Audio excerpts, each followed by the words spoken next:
there is a line you can play against queen's pawn, against English, against one knight f3, basically against anything your opponent plays in the first moves with white pieces. Well, no matter what they play, you can play this line. The name of this line is King's Indian Defense. It's a super interesting and a strong defense that is going to be easy to learn and easy to play at a beginner level, at a club level. You will be able to play it just watching this video. You will be ready to play King's Indian Defense. This is an intro, but also I'm going to show you the basic ideas for King's Indian, and you will be able to play it after that in general. I'm not saying you're playing like a master after this. I'm saying like at a first stage where you know the basics and you're ready to continue learning, you will be able to do that after watching this video with King's Indian Defense. Also, it's a line you can play with white pieces. So basically, you learn it. You learn the setup where pieces go, the plan, and you can do the same setup with white pieces. So it's going to be super useful. It's like one opening, you learn it, and you always play it. And if you get really good with it, you can get a lot of success with this idea. So, how to play King's Indian Defense. In this video, I show you an intro and the basic ideas. Let's talk about that.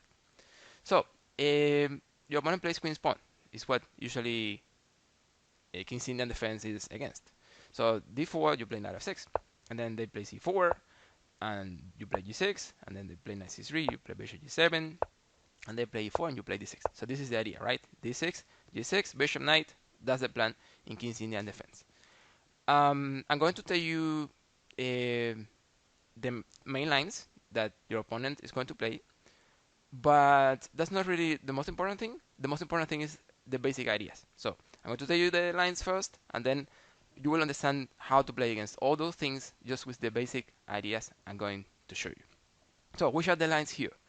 Well, the lines are f3, reinforcing the center, Simish, super good, but of course we have a way to deal with that.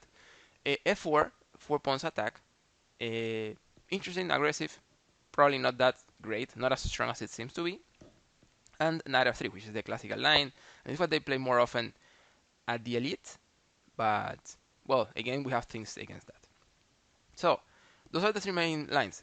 Of course, there are other moves white can play, but of course we're not going to cover that here. I'm just going to show you, the main ideas of the main lines, but that is going to be enough at beginner or club levels. So, what's the idea with King's Indian? You're playing a hyper-modern system. So this means you're giving the center, your opponent takes the center, but then at some point you challenge that center. And then he will have some trouble. He needs to defend the center, but it's not so easy because the pawns are too advanced. So probably the way to defend is to continue advancing, and that's also something you might want at some point. Another important idea in King's Indian Defense is your bishop. Your bishop is going to be on g7 on the red diagonal. So very often you're going to be playing ideas like c5. So once you play c5, the bishop is first of all, you will have pressure in the center. And very often they will play d5 to not deal with that pressure. And then your bishop is going to be amazing. So this is the Indian bishop. It's going to be super important and super strong. There are many ideas with that bishop there. Because not only you will put pressure in the center, but also you will put pressure on the queen side. That's going to happen very often because also in King's Indian, you will expand with a6 and b5 in the middle game. Or maybe c6, b5 at some point. So keep all these ideas in mind because these are things we are going to do in the middle game. So that's about the general idea. As they have the center, we said c5, but also we mentioned e5. So that's another way to break the center. So they take the center in the opening. It's not like we are ignoring that. So we're aware of that. We're just controlling pieces first in the opening, developing quickly, and probably in the mid game we start fighting for that center with moves like e5, c5, and also with the expansions I was saying earlier with b5. So basically those are the ideas more or less. Something interesting is that your bishop sometimes is not going to be easy to develop, right? Because you don't have these squares for the bishop. Here is just blocking other pieces. So your bishop is going to be a problem very often. I have good news about the bishop, and it is that it's totally okay to trade it. If they have a knight on f3, almost always you can trade it. It's not wrong. So just put your bishop on g4. If he plays h3, then you can trade it. And this is actually fine. for two reasons. First of all, you don't have to deal with the development of the bishop. You don't have a square for the bishop, so you just trade it and you're good.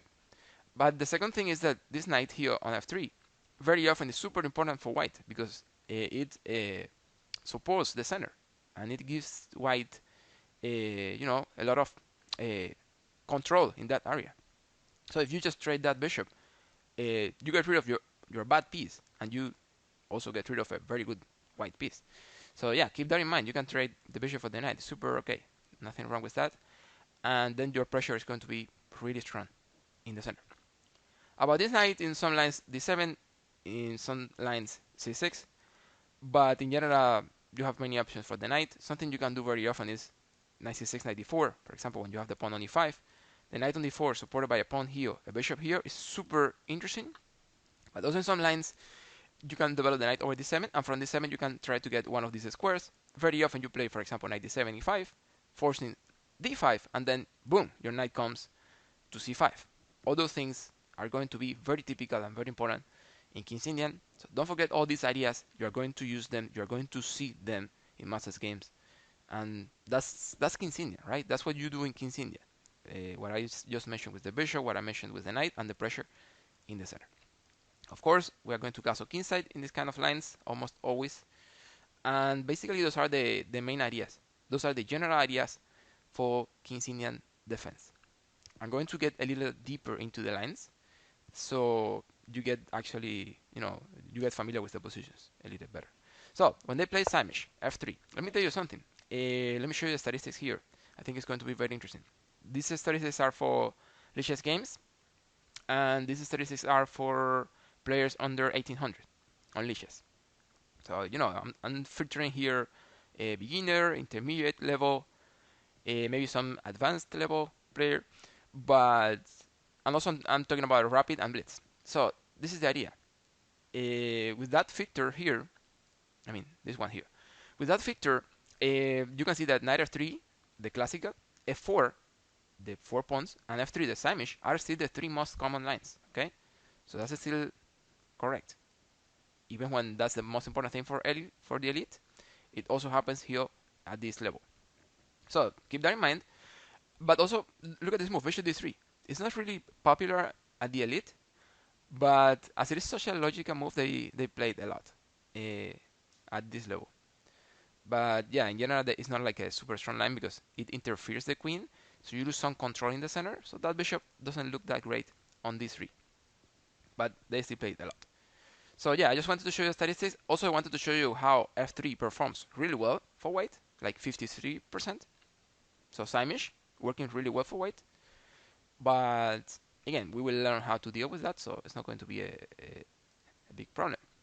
So f3, what do we do? Well, in general, you can just castle, and if they play like bishop e3, here you can play directly c5 if you want. I mean, there are many ways to play against Samish. Many ways. You have like, I don't know, 10 options, 10 different setups to deal with Samish. So, sky's the limit. You can learn so many things to deal with Samish. Like, you can play c6, a6, b5. You can play e5. You can play knight c6, e5. You can just play knight d7, e5. Or you can play knight d7. Many options here. You can just play knight d7, knight c6 and not play anything, just rook b8 and a6, b5. So many options here for black. That's a great thing because your opponent doesn't have a way to learn everything.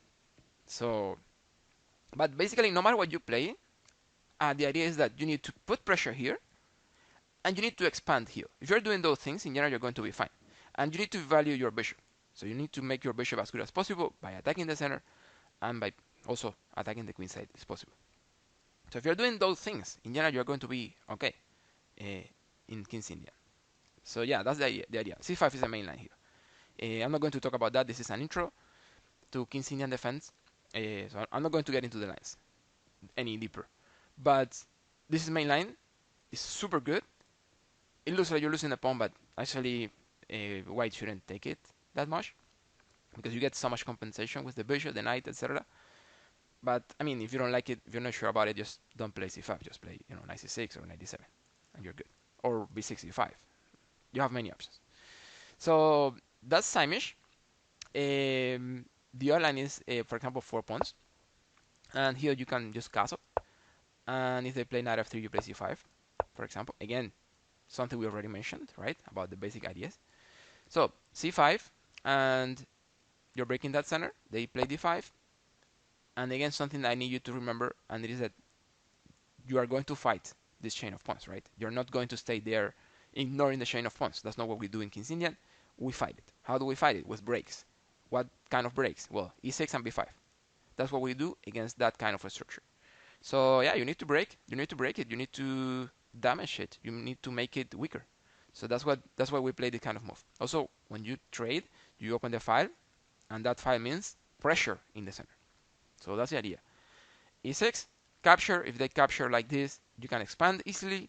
And if they capture like this, they just open the position. They lose control in the center because they are, like, in some way they are just escaping from the center. So in general, you don't have big trouble. Just fight for the open file, develop your pieces, and you're good. But that's the plan. E6 here, that's 4 pawns. That's the way we deal with this line. So that's about this line, the 4 pawns. I know it looks a little scary, but in general, it doesn't create too many problems. If you're familiar with these ideas and with some small theory, maybe to play against higher level opponents, you're going to be fine. It's not really like that dangerous. It's aggressive, but not really strong, we should say. So the other line is when they play classical with knight f3. This is what they play all the time at the elite. And against knight f3, well, usually you can just castle, and they play bishop e2, and then you can play e5. Again, this is a pawn that they shouldn't capture because the knight is going to be hanging. So in general, you get the pawn back on e4 more or less easily. After that, so in general, they won't take it. And usually they castle, for example, you put pressure. In the center, they play d5, and then you play knight e7. So this is the first 8 moves in the classical. It happens all the time at the elite, this line. Again, I'm not going to go any deeper, but I just want you to understand what is going to happen. This is blocked center, right? So blocked center, you know what happens when we have a blocked center, and it is that the play will be on the wings of the board, right? The center is blocked. There's nothing to do in the center. We play on the wings. So what is going to happen here? Black has more space on the king side, so black is going to expand over there. And also white has more space on the queen side, so they're going to expand over here. That's what is going to happen. Again, you're breaking here, he's breaking here. That's the plan. So your next moves are going to be trying to break there, and his next moves are going to be trying to break on c5. That's the idea. So this line is totally okay. I mean, totally interesting. There is so much theory. I mean, there are like 15 more moves of theory here for the elite players. Of course, we don't need to get into that, but it's super theoretical, but also super interesting, super entertaining and exciting because you're attacking the king here, right? Like you're going to play f5, f4, g5, g4, knight g6. Very often you can break on g3. You can put your queen somewhere g5 or here. They usually move the rook to f7, the bishop to f8, and the rook over there. So we see crazy ideas in this kind of positions. Super, super instructive and super interesting. But also you should know that white is going to do the same thing, right? Like they are going to maneuver, for example, with the knight coming to d3. They play b4, they play c5, and they create problems here, right? Like the bishop somewhere over there, and then pressure over the file. So they also create problems. So super interesting, super playable, and a lot of fun in this kind of lands. But again, this is assuming your opponent knows theory, which is not very common at beginners level. But well, that's the main line. That's what they play more of. So I think we already covered basic ideas of King's Indian. 3 most important lines in King's Indian. There are other lines that you should know they exist, like for example Fianchetto variation or like Auerbach variation, and some other normal developments like bishop e3 or h3, things like that. White can't play all those things, right? But again, if you saw the video, you are going to get familiar with all these ideas, and basically that's what we do against King's Indian. We do all these things we saw. We attack the center, we expand on the queen side, we value the bishop on g7 to make it great. And we try to use the knight from the queen side to put it in some nice square over there. So that's the idea. With all these ideas, you're ready to play it at a beginner level or at a club level. Totally okay. Again, this is like a first stage knowledge, right? You can play it. I'm not saying you're a master in King's Indian. So this is like the first step. You can continue learning after that. But I'm sure with this, you're good to go. Good to give your first steps with King's Indian. I don't know if you will have any question about this content. Of course, there might be more videos about King's Indian, getting a little deeper into the three main lines, or showing you the other lines that White can play, depending on how the video performs and your comments, your likes, and everything. There might be other videos for sure. So, give a like if you think the video was good and if you think this helped. Also, subscribe if you think the content is interesting. Thank you very much for your time. I catch you guys in the next.